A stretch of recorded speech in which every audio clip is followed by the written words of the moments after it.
nestled in the shadow. For in times gone by, a man from the east, known only as Raal, grew to power, waging a relentless campaign westward. After crossing the mountains into the kingdom of Talesworth, he established his seat of power and constructed a stronghold from which to oversee his lands. He called this stronghold Weepstone Keep. Many wondered what compelled this mysterious and seemingly unstoppable warrior to end his bloody campaign in this place. But the years were good to Weepstone and its people, their harvests unfailingly robust, and their industries the envy of neighbors both near and far. However, Raal would not live forever, and upon his death, his lands passed to his eldest son, Byron, and thus began the troubled times. Long past are the seasons of plenty for Weepstone and its people, whose fields now sit barren, the people forsaken by the good fortunes they once took for granted. To the astonishment of many, Byron abandoned Weepstone Keep for a modest manor on a hill near the town, and forbade anyone to return to its halls. Now the town barely survives, mostly as an unwelcome stop along a trade route used by merchants too impatient to travel the hospitable roads of the south. Only the trapped or the desperate continue to call this bleak place their home. Our story begins here, on a night of ill omen, as the people of Weepstone have been called to the tavern for reasons unknown.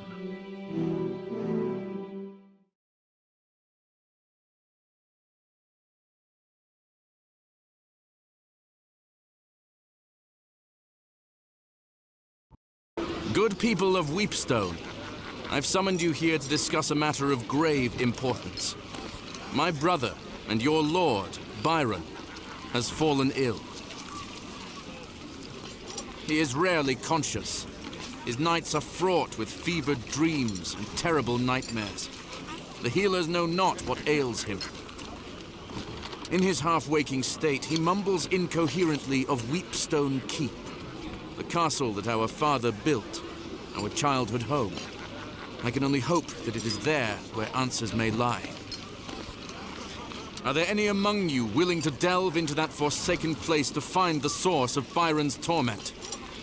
I will not lie, there is undoubtedly great danger waiting for any who venture there, in the form of both man and beast. While the keep and its contents have been forbidden since our exile, I hereby decree that any brave enough to take on this task may enter, explore, and importantly, keep what they may find within its walls.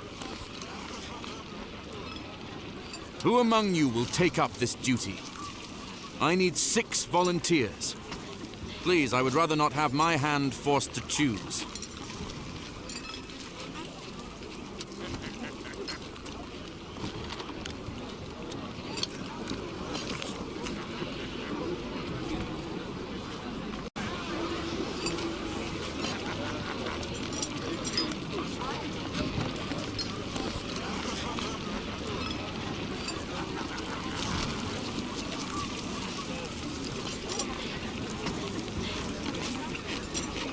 It is beyond me to make this choice.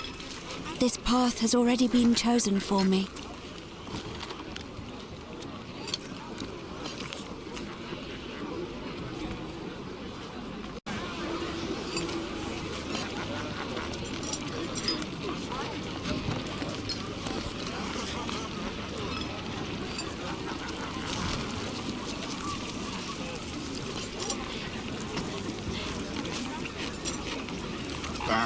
I said I would stick to plows and horseshoes.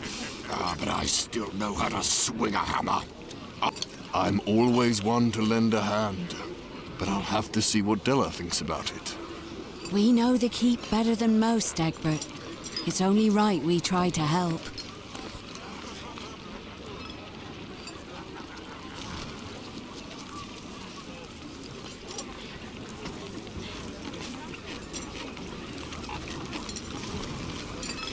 Okay.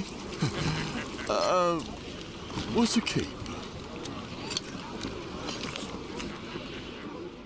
And so the unlikely party set out for the keep, arriving at the gates just as the evening light began to fail.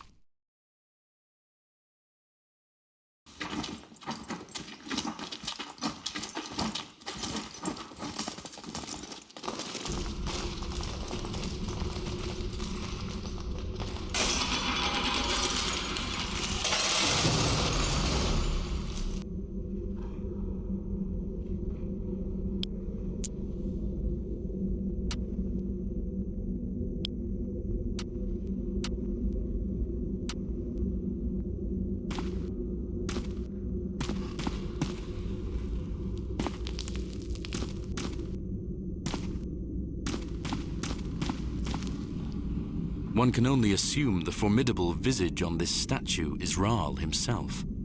The left hand holds a small shield, while the right hand holds a lion-headed scepter.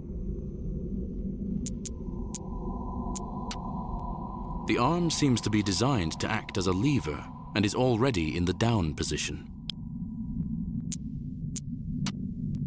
The arm seems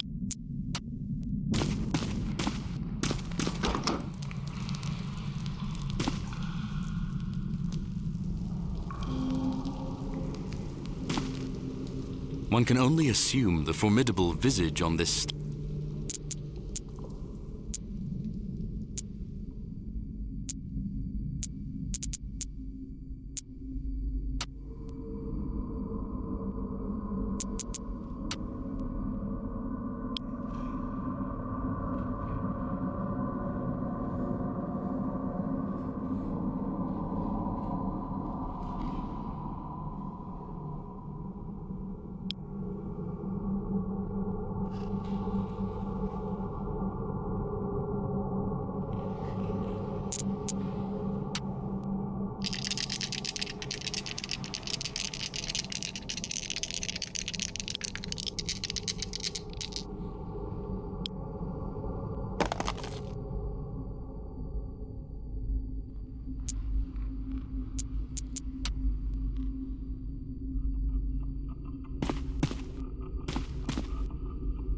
One can only assume.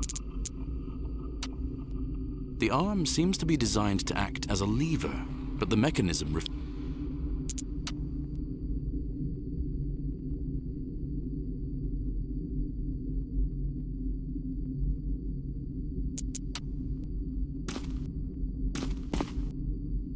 One can only. That item doesn't fit. That item doesn't fit into the statue's hand.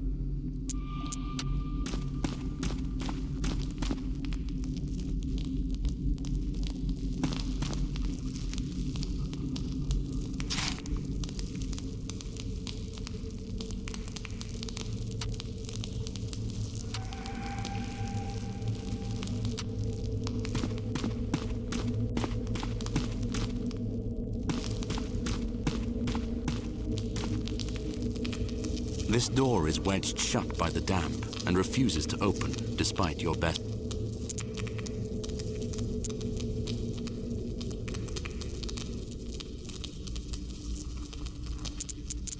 Your weapons and inexperience do little to harm the stout. Your weapons and inexperience do little to harm.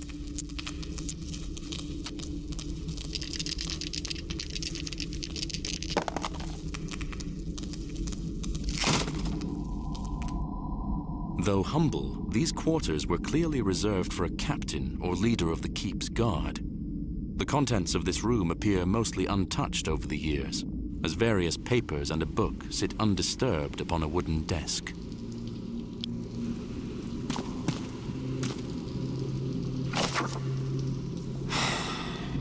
My thoughts of late are greatly troubled, and my faith in our Lord falters. That priestess, Lerona, and her jealously guarded activities beneath the keep bring me great concern. If the captain of his lord's guard is not permitted to venture below to the Undercroft, one can only imagine why.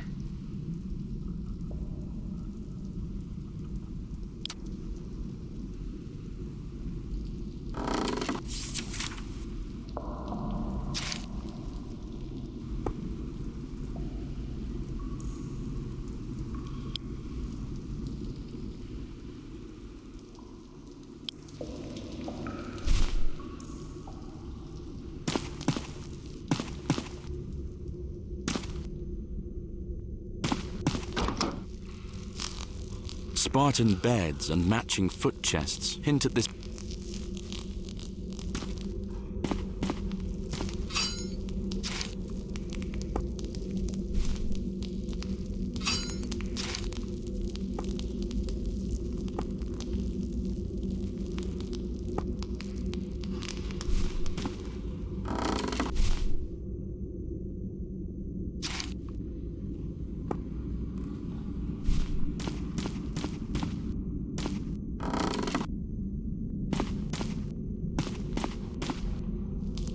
The sound of small boots disturbs the quiet of the room as small figures burst forth from the haphazard barricade.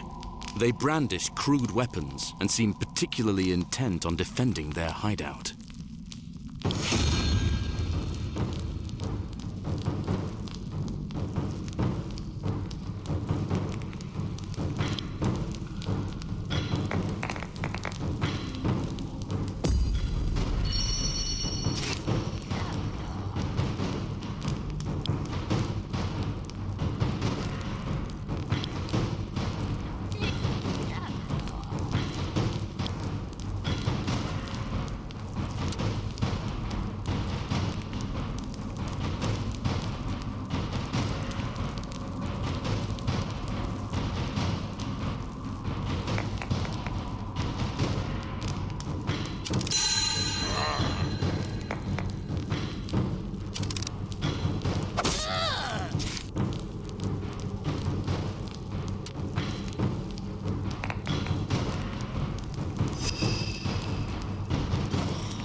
A grinding noise, followed by the sound of metal scraping on stone, echoes from deep within the keep.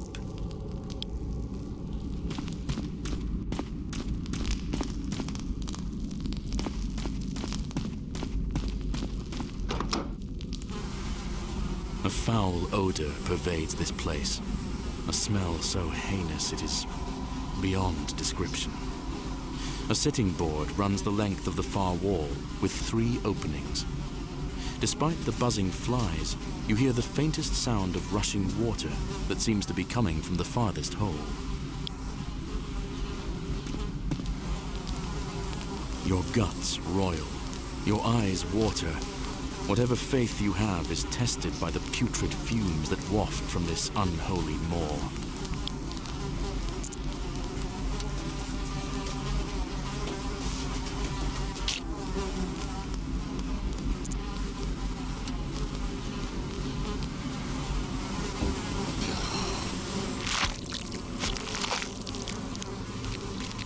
You sift blindly through horrors within, and to your surprise, you retrieve what feels like a ring. You emerge from the hole, smelling foul and feeling quite ill.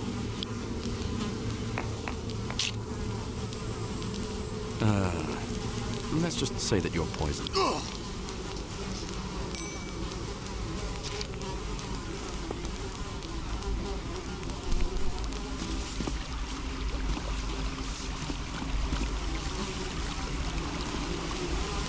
Peering into the opening,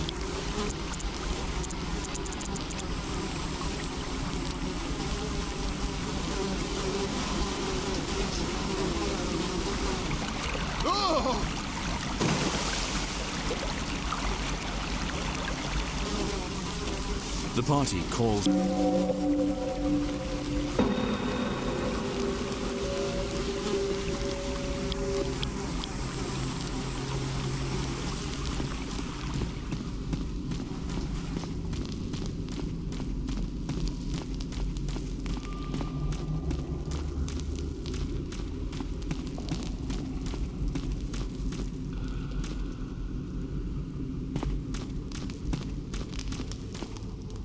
This door is not locked, but it You attack the door, but fail to cause any no discernible sound.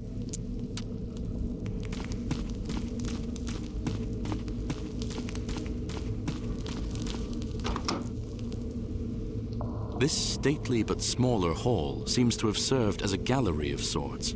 Crumbled detritus of carved busts and toppled plinths lie in shambles across the floor. The only remnants that hint at the original grandeur of this place are the large tapestries that still hang on the opposing walls, dominating the space.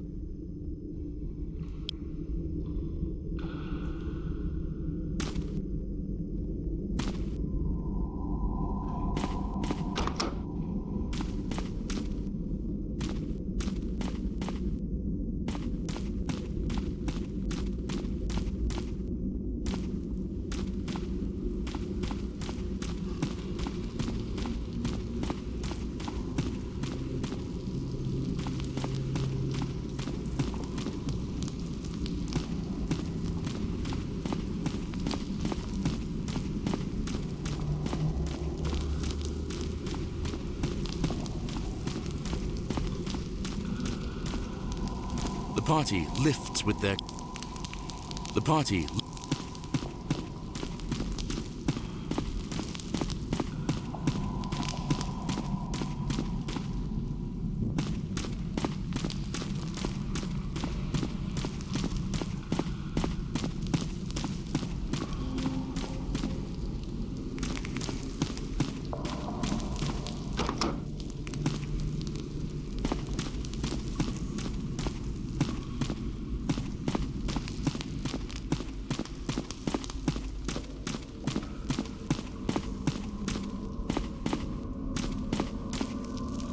This door is locked and won't budge.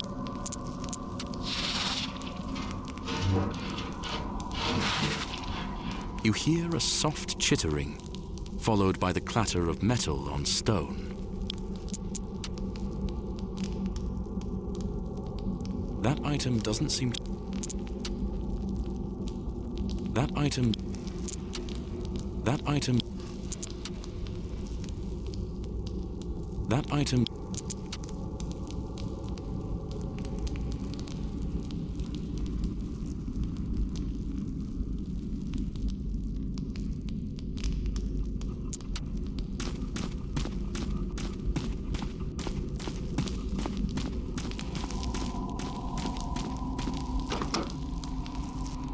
The large forge at the center of this room seems long dormant, but the smell of coke and coal still permeates every inch.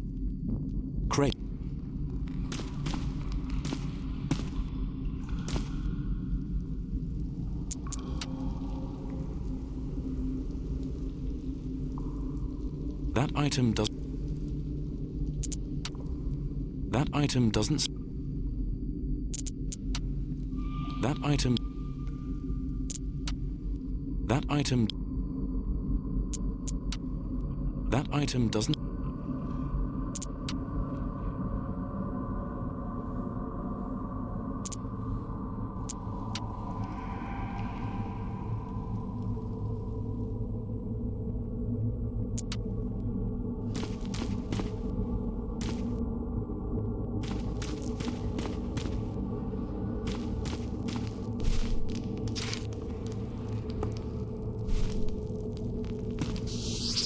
The forge is not lit, so the bellows...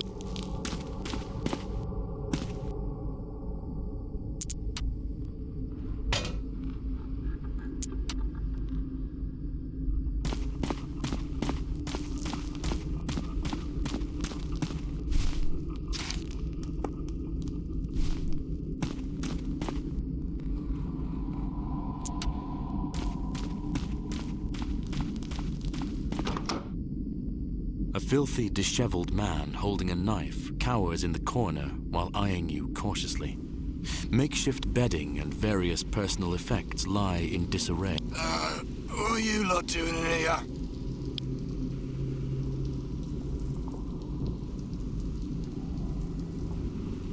Well, it's been raining of late.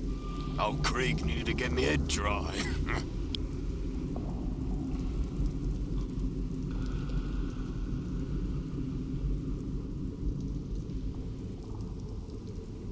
Aye, that there are. Would that I were welcome in them. I'm not welcome in town as such, on account of my, dark past.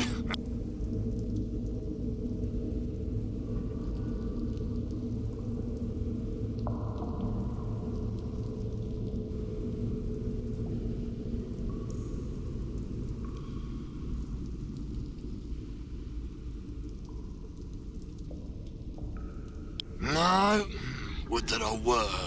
Old Raw never had to sleep on musty straw and lap up rainwater to slack his thirst.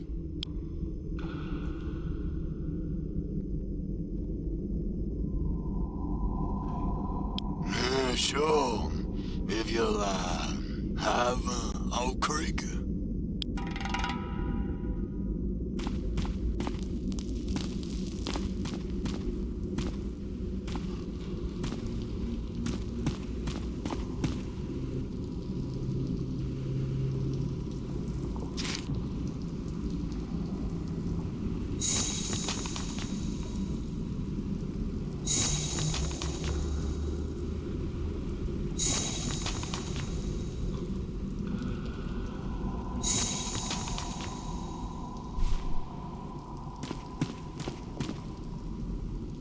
You lean in, lighting the forge. The forge begins heating up as you pump the bellows, but the embers remain quite cold. As more air pumps into the forge, the forge is as hot as it's...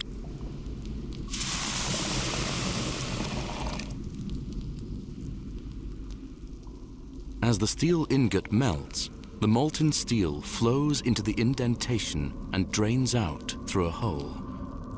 You seem to be missing something.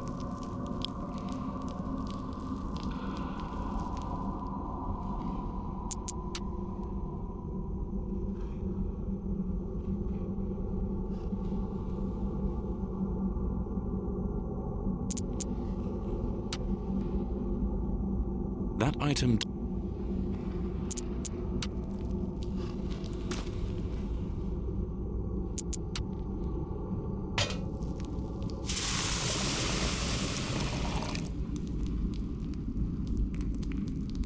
As the steel in...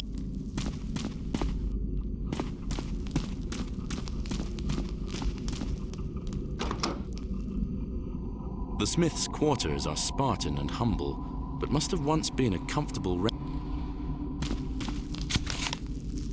Oh, I'm a daft, blasted idiot.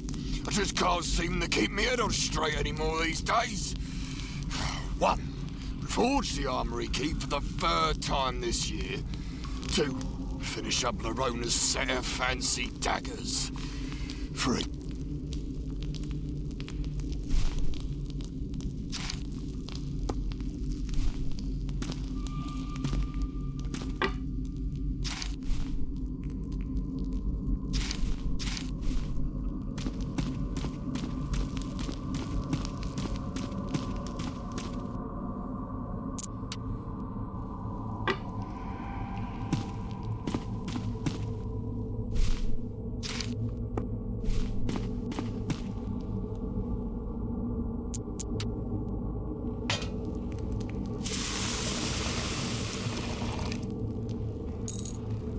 As the ingot begins to melt, the steel slowly oozes into the mold.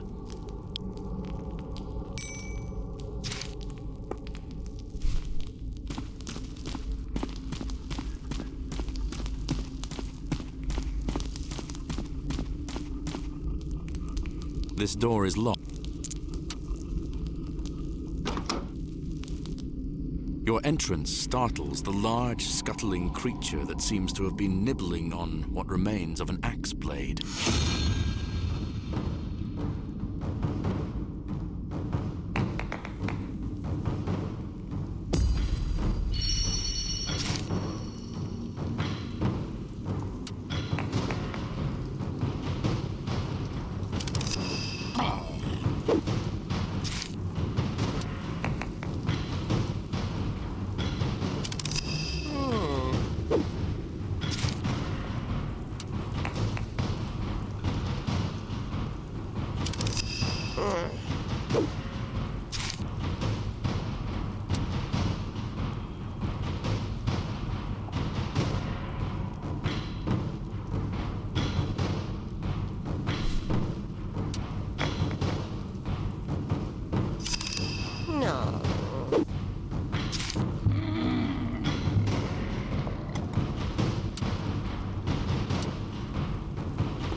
earthy smell of rusting metal and leather.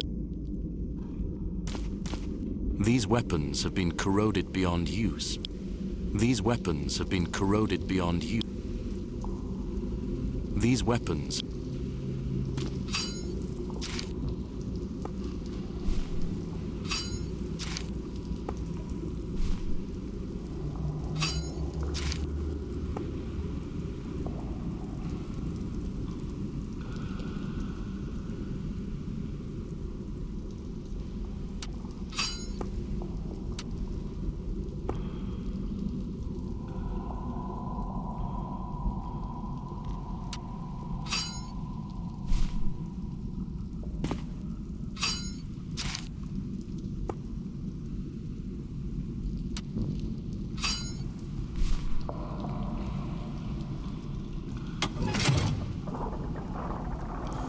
A grinding noise, followed by the sound of metal.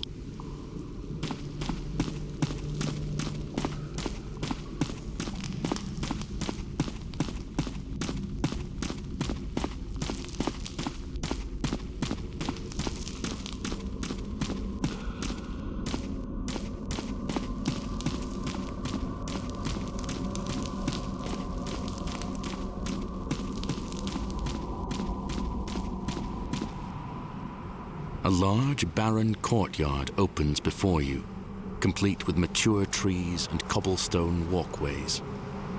As you cross the threshold, a sprinkling of pebbles and dust rain down from above.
Despite your best efforts, the door despite your...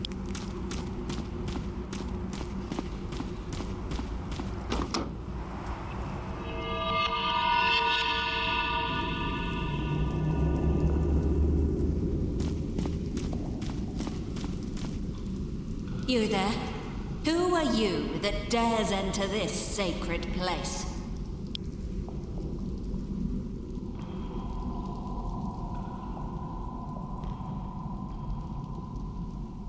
Truly, I'm surprised the ignorant fool still lives.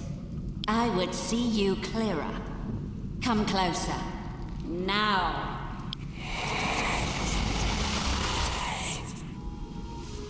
It would be rude to not introduce myself to guests. I am Laronia, the ever-faithful. You say you've come on behalf of Byron. How does he fare? Still a craven, I presume?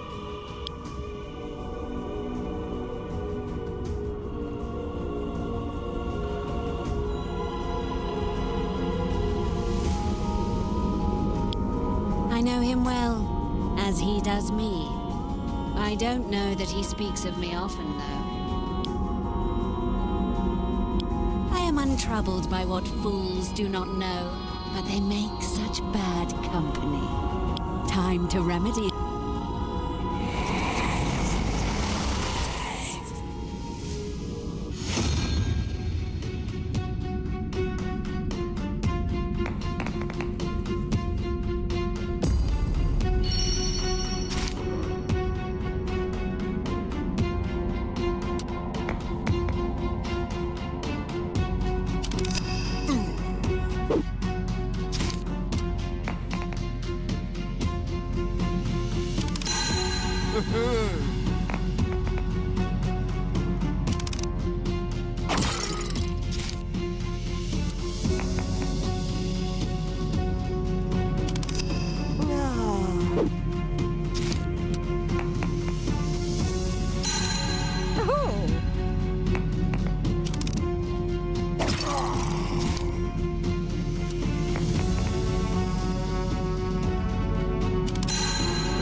Misinterpreted the omens. Today, he calls for me. It matters not. I am only a servant in his grand designs. It has already begun. And with that, the spark of life fades from the mad priestess, leaving behind naught but a dead-eyed rictus.